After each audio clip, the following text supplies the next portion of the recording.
Today I will discuss about HQL, that is Hive Query Language, right? So first of all सबसे पहले हम discuss करेंगे कि database को हम कैसे क्रिएट कर सकते हैं हाइव में. सो लाइक जैसे हम सीक्वल में डेटाबेस क्रिएट करते हैं तो यहाँ पे हाइव में भी हम हाइव क्वेरी लैंग्वेज में भी हम डेटाबेस क्रिएट करते हैं. सो डेटाबेस है क्या? It is like a container for data. तो जो भी हम डेटा स्टोर करना चाहते हैं उसके लिए डेटाबेस हमारा एक कंटेनर है. It has collection of tables और database is further constituted of multiple tables. तो इसका सिंटेक्स क्या है? Create database if not exist. अब इफ़ नॉट एग्जिस्ट का मतलब है कि जिस नेम से हम डेटाबेस बनाना चाहते हैं अगर वैसा डेटाबेस ऑलरेडी एग्जिस्ट करता है फिर तो हमारा डेटाबेस नहीं बनेगा उस नेम से. बट अगर वो नहीं एग्जिस्ट करता उस नेम से ऑलरेडी, फिर जो हम नाम प्रोवाइड कर रहे हैं उससे वो डेटाबेस क्रिएट हो जाएगा. सो create database if not exist, name of the database यहाँ पे प्रोवाइड करेंगे. नेक्स्ट आएगा कमेंट. अगर आप कुछ कमेंट्स देना चाहते हो, मीन्स आप बताना चाहते हैं कि जो हमने डेटाबेस बनाया है वो उसमें कौन सी वैल्यूज़ हमने रखी हैं विथ टीबी प्रॉपर्टीज़. और साथ में हम डेटाबेस की प्रॉपर्टीज़ भी मेंशन कर सकते हैं, जिसमें जैसे मैंने यहाँ पे मेंशन किया क्रिएटर, कि इस डेटाबेस का क्रिएटर कौन है, राइट. तो एग्जांपल है जैसे create database if not exist student. Student नाम का हम लोगों ने डेटाबेस बनाया है और हमने कमेंट क्या दिया है कि जो स्टूडेंट नाम का डेटाबेस है उसमें स्टूडेंट्स का हमने डेटा रखा हुआ है. और विथ टीबी प्रॉपर्टीज़ इसका जो क्रिएटर है दैट इज़ रमन, राइट. अब हमने डेटाबेस क्रिएट कर लिया, उसके बाद हम देखना चाहते हैं सिस्टम में कौन कौन से डेटाबेसेस हैं. सो that is show databases. Next है, अगर हमें किसी पर्टिकुलर डेटाबेस की इन्फॉर्मेशन चाहिए कि उस पर्टिकुलर डेटाबेस में कौन कौन से टेबल्स हैं, क्या इन्फॉर्मेशन है, सो उसके लिए हम लिखेंगे डिस्क्राइब डेटाबेस. डेटाबेस का नाम, तो स्टूडेंट्स डेटाबेस का नाम है तो यहाँ से हमें उस डेटाबेस की इन्फॉर्मेशन मिल जाएगी. अब यहाँ पे एक चीज़ है, अगर आप डिस्क्राइब डेटाबेस स्टूडेंट्स लिखते हो तो आपको इससे उसका नाम पता लग जाएगा उस डेटाबेस का, राइट. उसमें क्या क्या कमेंट्स लिखे हुए हैं और कौन सी उसमें डेटाबेस डायरेक्टरी है, राइट. बट अगर आप चाहते हो कि डेटा आपको डीबी प्रॉपर्टीज़ की भी इंफॉर्मेशन चाहिए उसमें, तो आपको अलग से सिंटेक्स लिखना पड़ेगा. Describe database extended students. Means describe database student से आपको उसका डेटाबेस का नाम, कमेंट्स और डीबी डायरेक्टरी मिलेगी. बट अगर आप चाहते हो डीबी प्रॉपर्टीज़ कौन सी हैं वो भी हम देखना चाहते हैं तो आप लिखोगे describe database extended students, right. अब नेक्स्ट है, अगर आप डेटाबेस को ऑल्टर करना चाहते हो, लाइक पहले अगर डेटाबेस का क्रिएटर कोई और था बट अब उसको किसी और ने एडिट किया है तो हम उसको लिखेंगे ऑल्टर डेटाबेस स्टूडेंट्स. स्टूडेंट्स हमारा डेटाबेस का नाम है. सेट डीबी प्रॉपर्टीज़, तो पहले हमने डीबी प्रॉपर्टीज़ में लिखा था कि क्रिएटर है हमारा रमन, तो अब हमने डीबी प्रॉपर्टीज़ में सेट किया है कि उसको भी एडिट किसने किया है, रोहन ने, राइट. सो नेक्स्ट है, अगर आपके पास मल्टीपल डेटाबेसेस है बट आप किसी पर्टिकुलर डेटाबेस को यूज़ करके उसमें वर्क करना चाहते हो, so you can write as use database का नेम दैट इज़ स्टूडेंट्स, कि हम स्टूडेंट्स डेटाबेस में वर्क करना चाहते हैं. उसके बाद जो भी आपने डेटाबेस बनाया अगर उसे ड्रॉप करना है, सो ड्रॉप डेटाबेस स्टूडेंट्स, तो वो प्रॉपरली वहाँ से ड्रॉप हो जाएगा. स्टूडेंट्स जो डेटाबेस हमारा सिस्टम में से ड्रॉप हो जाएगा, राइट. नेक्स्ट है अब टेबल्स. तो जो हमारे डेटाबेस को बताया है कि database is further constituted of tables. तो टेबल्स कितने टाइप के होते हैं हाइव में? So Hive provides 2 types of tables. Basically यहाँ पे 2 टाइप्स के टेबल है हमारे पास, इंटरनल और मैनेज्ड भी बोलते हैं उनको, और सेकंड है external table. So let's discuss it one by one. So जो फर्स्ट टाइप का टेबल्स है दैट इज़ इंटरनल और managed table. A table in Hive is by default an internal और managed table. तो जो टेबल होता है इसमें हाइव में वो बाय डिफ़ॉल्ट इंटरनल और मैनेज्ड टेबल होता है. हमें स्पेसिफाई नहीं करना पड़ता कि वो स्पेसिफिक कौन सा टेबल है. वो अगर आप सिर्फ टेबल लिखते हो तो वो बाय डिफ़ॉल्ट मैनेज्ड टेबल होगा या इंटरनल टेबल होगा, राइट. सो इसको हम बनाएंगे कैसे?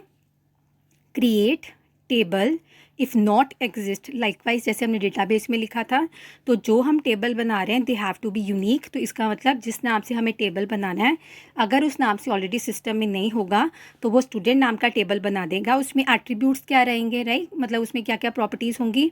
रोल नंबर जिसकी डेटा टाइप इंटीजर होगी, नेम जिसकी डेटा टाइप स्ट्रिंग होगी, right. And next is row format delimited fields terminated by t, right.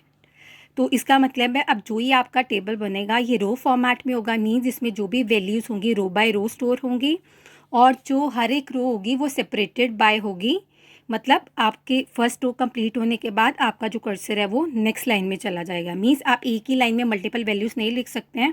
जब आपकी फर्स्ट रो की वैल्यूज़ कंप्लीट होगी वो ऑटोमेटिकली नेक्स्ट लाइन के स्टार्टिंग में चला जाएगा, राइट। तो हम यहाँ पे इसको मेंशन कर सकते हैं कि आप फर्स्ट लाइन और फर्स्ट रो और सेकेंड रो की सेपरेशन कैसे करना चाहते हैं, राइट। सो नेक्स्ट है, अगर आपको देखना है कि आपका टेबल किस टाइप का है, जैसे मैनलिस्ट है या एक्सटर्नल टेबल है, सो आप लिख सकते हैं डिस्क्राइब फॉर्मेटेड स्टूडेंट। तो इसका हमें फॉर्मेट पता लग जाएगा स्टूडेंट टेबल का। अब सेकंड जो कैटेगरी है दैट इज़ एक्सटर्नल और सेल्फ मैनेज टेबल। सो हाइव में जो बाय डिफ़ॉल्ट मैंने आपको बताई दिया इंटरनल होता है टेबल।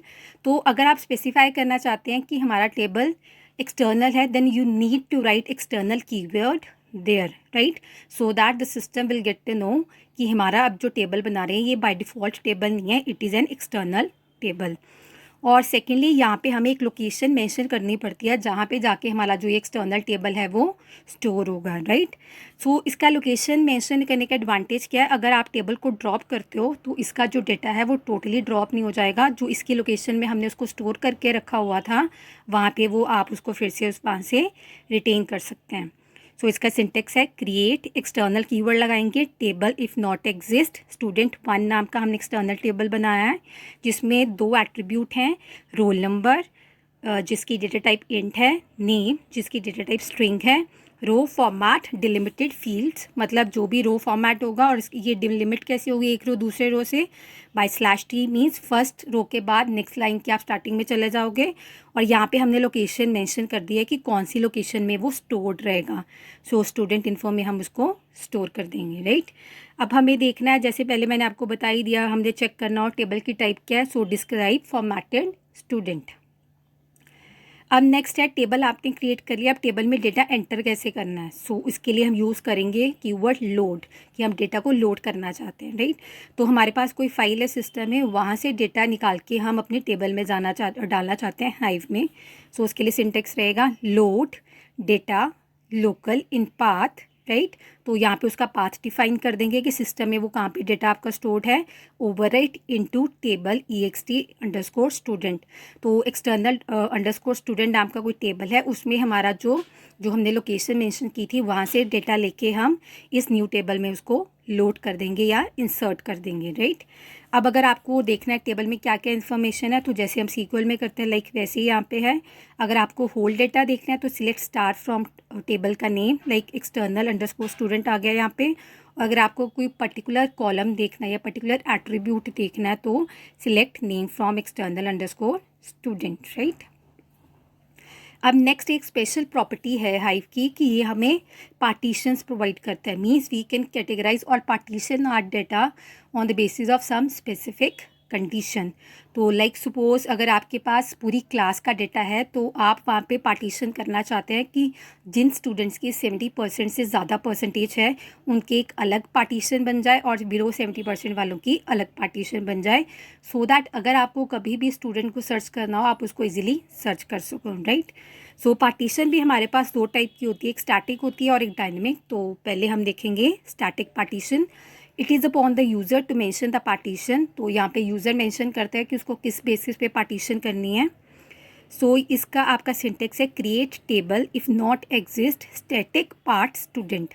तो हमने पार्टीशन वाला एक टेबल बनाना है, उसमें एट्रीब्यूट्स क्या होंगे, रोल नंबर, नेम, और उसकी पार्टीशनिंग किसके अकॉर्डिंग होगी, जीपीए के अकॉर्डिंग। तो हमने जीपीए जो हमारे पास यहाँ पे रहेगा एट्रीब्यूट टेबल में उसके अकॉर्डिंग हम उनकी पार्टीशनिंग करेंगे।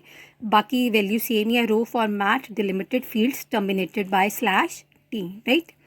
सो नेक्स्ट इज, अब आपने क्रिएट तो कर दिया टेबल पार्टीशनिंग वाला, राइट। तो आपने मेंशन करके क्रिएट कर दिया कि हमें पार्टीशनिंग किसके अकॉर्डिंग करनी है।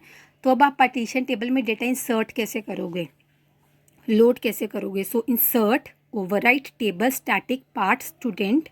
तो जो हमने टेबल बनाया था उसमें हमें वैल्यूज़ इंसर्ट करनी है। पार्टीशन फैक्टर क्या है, जीपीए इक्वल्स टू 4।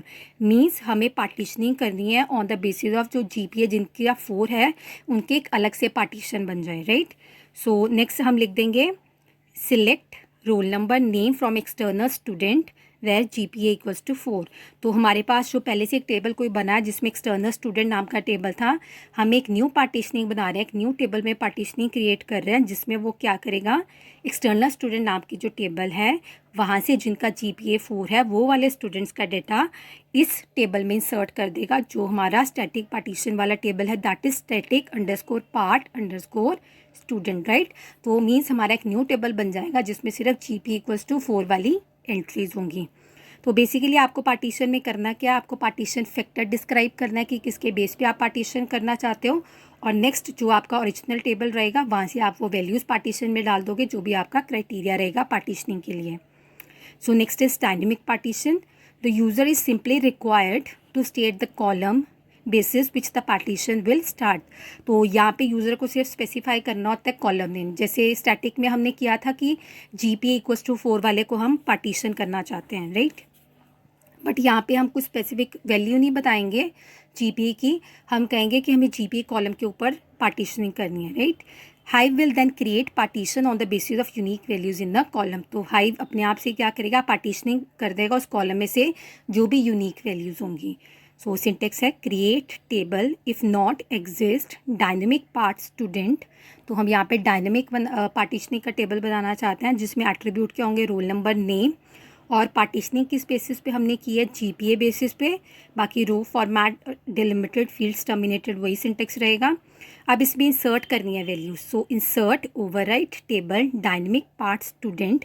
पार्टीशनिंग किसके अकॉर्डिंग की है, GPA के। अब स्टैटिक में हमने मेंशन किया था कि जो पार्टीशनिंग है that is on the basis of GPA equals to 4, but यहाँ पे सिर्फ हमें कॉलम नेम मेंशन करना होता है। और जो हाइव है वो बाय डिफ़ॉल्ट क्या करेगा, जो भी GPA कॉलम होगा उसमें भी जो यूनिक एंट्रीज होंगी उनकी डिफरेंट वो पार्टीशनिंग कर देगा। लाइक मीन्स अगर GPA 4 वाली एंट्रीज है उनकी अलग पार्टीशनिंग हो जाएगी, GPA 2 वाली एंट्रीज है उनकी अलग पार्टीशनिंग हो जाएगी, राइट।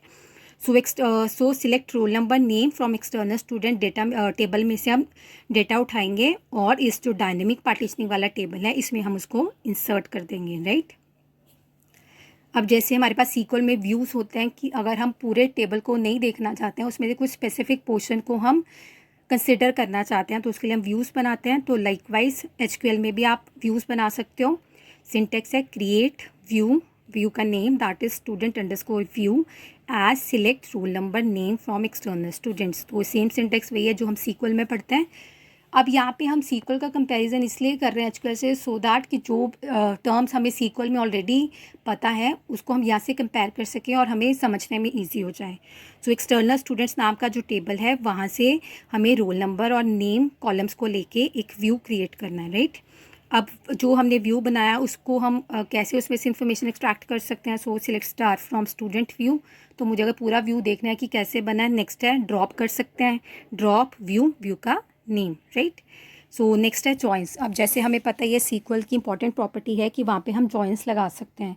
मीन्स हम मल्टीपल टेबल्स को कंबाइन कर सकते हैं on the basis of some common information factor. तो जॉइंस को हम SQL में भी लगा सकते हैं। तो यहाँ पे हमारी क्वेरी है कि आपको क्रिएट करना join between student and department table. तो उसके लिए सबसे पहले हम क्रिएट करेंगे दोनों टेबल और उसके बाद दोनों में जॉइन लगाएंगे, राइट।